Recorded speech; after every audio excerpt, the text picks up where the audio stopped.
لقد مللت من هذا الريال. ما هذا؟ في كل مرة على الشوط الثاني يغيرون النتيجة. ماذا يحدث؟ ما هذا الريال يا صديقي؟ ما هذا الريال؟ لقد كرهت كرة القدم بسببه. ما هذا؟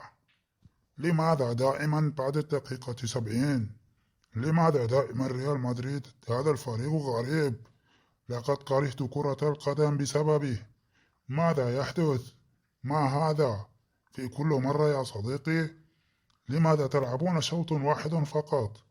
لماذا كرة القدم عندكم هي من الدقيقة 70؟ لقد مللنا نفس السيناريو من الموسم الماضي. ما هذا؟ إنه سيناريو ممل جدا يا صديقي. إنه سيناريو ممل. لقد مللت. تعال، أنا نسيت الأربعة. أنا نسيت الرباعية التي كانت قبل أسبوع يا هذا. هل نسيت أننا علمناك درسا في استادك وسط جمهورك؟ ها. إننا ملوك أوروبا. إننا ملوك العالم في كرة القدم. نحن ريال مدريد. ها. ملوك الريمونتادا على مستوى العالم. الفريق رقم 1 في العالم. أين أنت يا وضيع أوروبا؟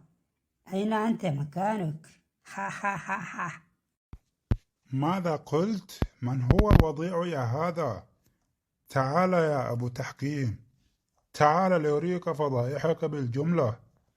لقد هزمناك في عقر دارك بالأربعة قبل سنة. أنسيت هذا؟ نعم. 4 في مباراة واحدة. نسيتها بكل نجومك. أنا كانت عندي إصابات. فريقي كان ناقص كله. لدي 6 لاعبون أساسيون لم يكن موجودون. هل نسيت؟ هلو تيباس.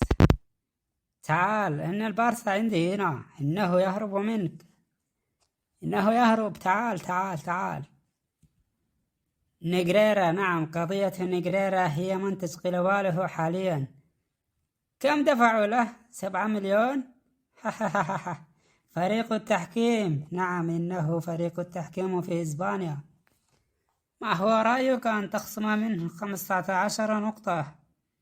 نعم، أنا أريد الصدارة يا عزيزي تيباس. أريد الصدارة بأي طريقة. أريد الصدارة. ماذا قلت؟ تريد الصدارة؟ أي صدارة يا هذا؟ إن الفارق بيني وبينك مثل الفرق بين السماء والأرض. لن تأخذك هذا الدوري. هذا الموسم انتهى. لا تحلم. لا تحلم.